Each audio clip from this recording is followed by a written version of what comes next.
A comunidade da Capela do Rato, em Lisboa, recebeu das mãos do Presidente da República Portuguesa, Marcelo Rebelo de Sousa, as insígnias de membro honorário da Ordem da Liberdade, recordando os 50 anos da Vigília pela Paz nos últimos dias de dezembro de 1972, naquele espaço de culto.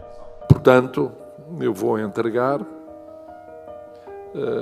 a quem de direito, e percebe-se quem é, para ficar em suas mãos, as insígnias correspondentes ao título de membro honorário da Ordem da Liberdade, porque aqui houve um gesto de luta pela liberdade e é esse gesto que merece ser assinalado pelo Presidente da República Portuguesa.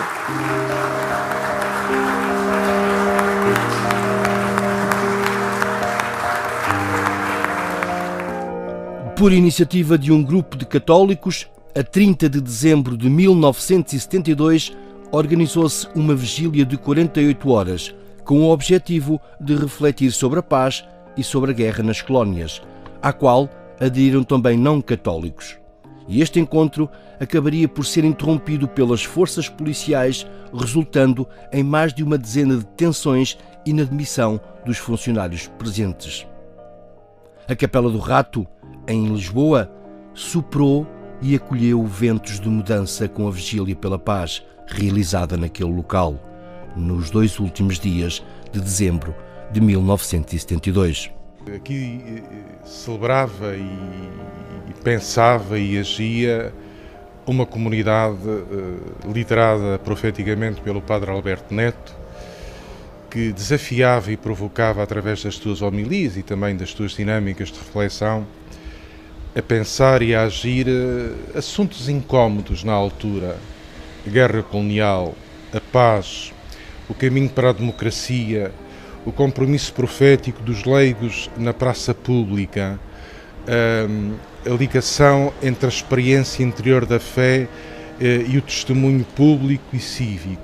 É bom evocar o Padre Alberto, porque é evocar alguém que, em comunidade, era assim que ele entendia, de facto deu expressão naqueles anos, entre os anos 60 e os anos 70, àquilo que era o sentir da comunidade. A comunidade da Capela do Rato era um espaço plural de liberdade em que as pessoas estavam habituadas a pensar, a agir, a celebrar, digamos, temas a partir da Gaudete Spes que o Concílio propunha e que, em Portugal, naquelas circunstâncias do tempo, havia hesitação e até travagem em discuti-los na praça pública.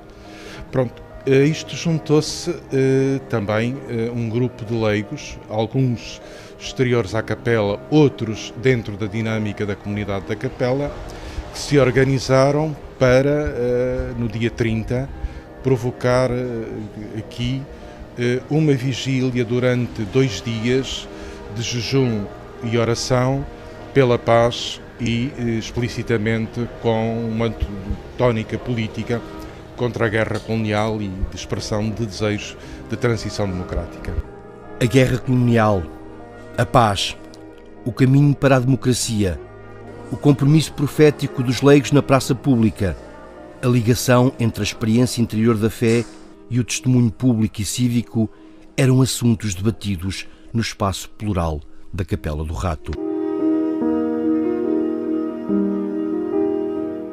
A Capela do Rato significou, ela própria, a vigília significou um momento de certidão de óbito do marcelismo.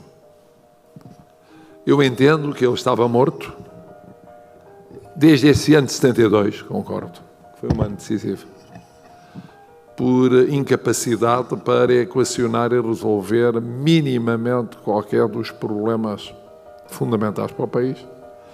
O primeiro era a guerra colonial, o segundo ligado a esse era a democratização e o terceiro era, obviamente, a transformação económica e social. Esse fio de fé e de esperança chegou até mim e dele sou devedor, profundo e completamente devedor. Mas esse fio não me teria chegado se eu não tivesse conhecido a pessoa do Padre Alberto Neto. Esse homem que não organizou, nem esteve, na vigília que hoje celebramos.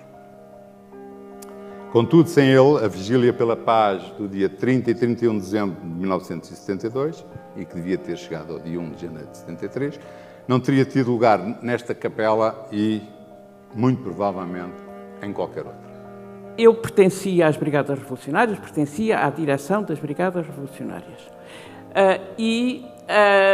Na reunião dos cristãos, dos católicos, que decidiu a vigília, eu aqui digo isto, ainda há bocadinho estava a dizer isto ao Jorge, foram os cristãos que decidiram fazer a vigília. Foram os cristãos, foi a comunidade, foram os grupos de cristãos que decidiram fazer a vigília. Não foi ninguém de fora, foram eles próprios, e havia, como o Jorge disse, uma enorme rede já então de cristãos que eram contra, eram chamados católicos progressistas.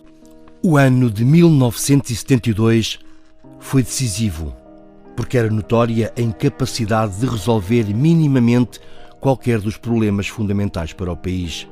Todavia, as tensões que alguns setores da Igreja refletiam começaram alguns anos antes.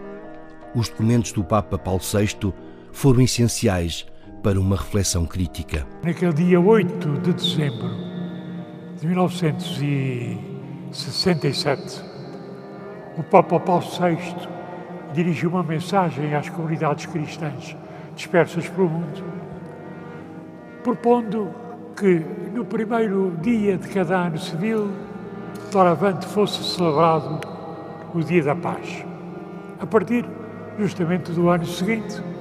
E, portanto, na passagem do ano de 67 para 68, já houve aqui, nesta mesma igreja, uma vigília celebrada pelo Cardeal Patriarca de Lisboa, em obediência a esse apelo do Dia da Paz por Paulo VI.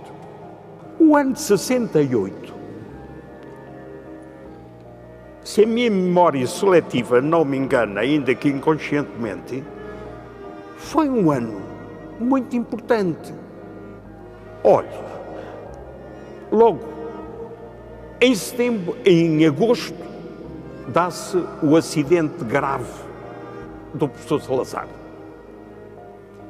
que se vai agravando e depois, em finais de setembro, inaugura-se a chamada Primavera Marcelista.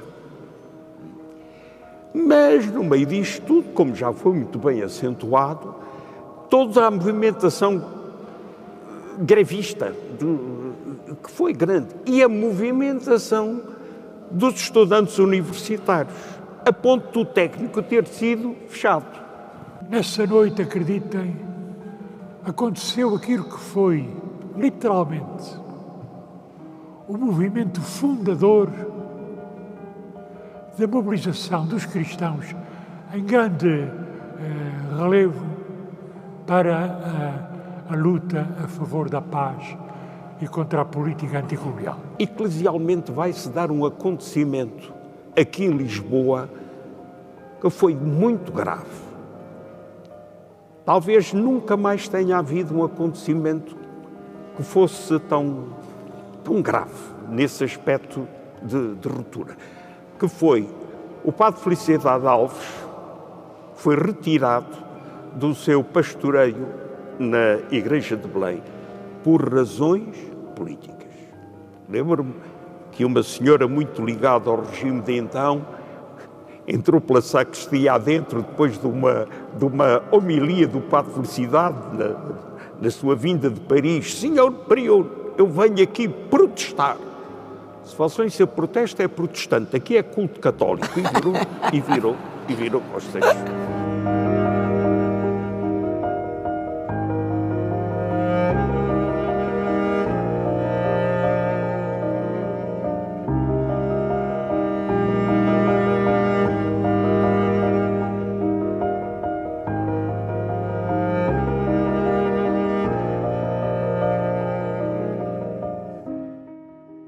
Havia, naquela altura, quer no contexto internacional, que já foi sublinhado na ONU, quer no contexto socioeconómico, quer no contexto eclesial.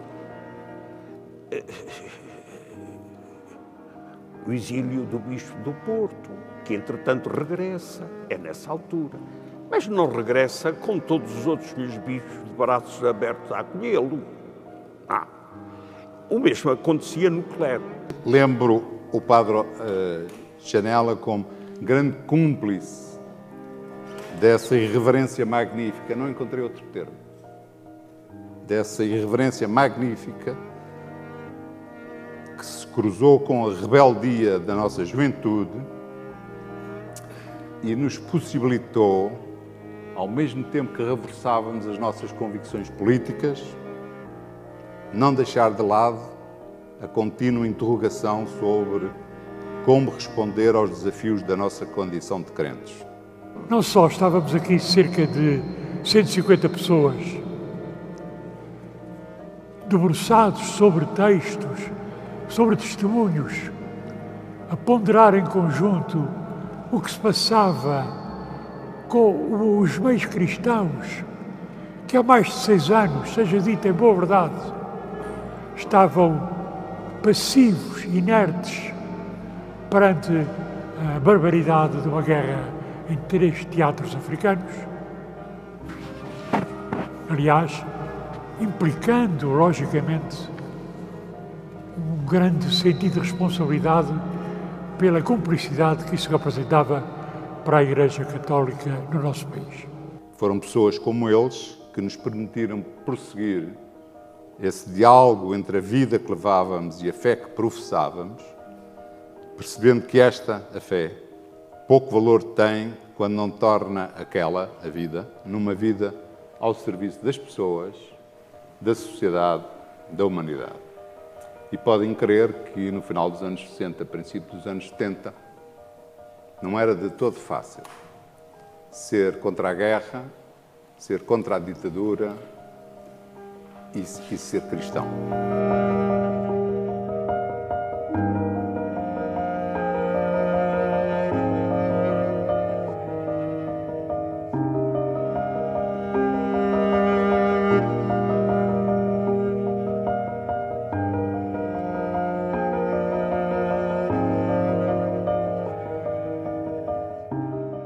Foi isso que nos levou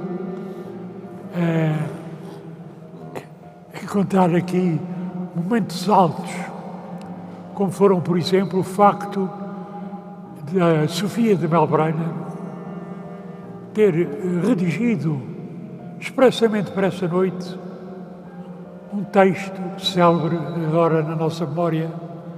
Vemos, ouvimos e lemos, não podemos ignorar.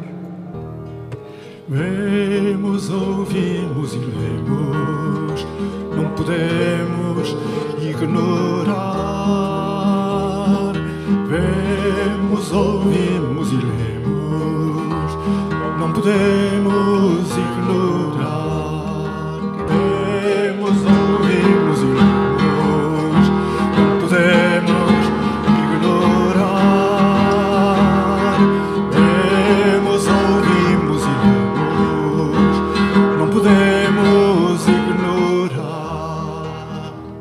O facto de aparecer, e aparecer com uma expressão brutal, porque teve uma expressão brutal, o efeito da vigília, lembrar-se-ão que o Expresso nasceu em janeiro, 6 de janeiro, celebra agora 50 anos, 6 de janeiro de 1973. E quando realmente surgiu em cima do episódio da vigília da Capela do Rato. E por isso foi um dos episódios mais vivos e mais importantes do confronto com a censura. Foi, de facto, a expressão, o tentar dar a expressão à Capela do Rato. É o momento talvez mais explícito e mais significativamente simbólico de um movimento que é anterior e que continua. um movimento que é anterior, começa na vigília de São Domingos em 68, com uma vigília de oração a partir da primeira mensagem do Papa Paulo VI para o Dia Mundial da Paz, em que já foram interrogadas nessa altura algumas pessoas que 4 anos depois lideram e organizam essa vigília aqui, digamos, com uma estratégia um pouco mais pensada, organizada e declaradamente de impacto público. O impacto público foi tanto que levou a polícia a intervir e a ocupar a capela. A ocupação da Capela do Rato provocou uma tensão explícita na relação entre a Igreja e o Estado. O desenrolar dos acontecimentos prepararam, inesperadamente e sem se prever, a grande dinâmica que leva ao 25 de abril de 1974. Pela primeira vez, o Patriarca de Lisboa, D. António Ribeiro, discordando da ocupação da capela por parte daqueles leigos, mas igualmente discordando da ocupação policial da capela, porque era uma violação explícita da concordata e criou um momento grande de tensão entre a Igreja e o Estado. Consequência disto, desta ocupação policial e da prisão de cerca de 14 pessoas e do interrogatório de outras, tudo isto são acontecimentos que preparam inesperadamente e sem se prever a grande dinâmica que leva ao 25 de Abril. Depois, no final de janeiro, durante o mês de fevereiro, a ala liberal confronta o Ministro da Administração Interna sobre o porquê da brutalidade da intervenção policial. Teve um eco brutal. Portanto, teve um eco multiplicado. Brutal. E um eco brutal numa parte da comunidade que era católica. Naquela altura, Portugal, incluindo Portugal metropolitano e Portugal, a área metropolitana de Lisboa, era maioritariamente católica. E as tensões que atravessavam setores da Igreja ganharam uma dimensão potenciada e imparável. 50 anos depois, a Vigília pela Paz na Capela do Rato é recordada como um embrião que levou ao 25 de abril de 1974. Um momento histórico, evocado no descerramento de uma lápide naquele espaço de culto.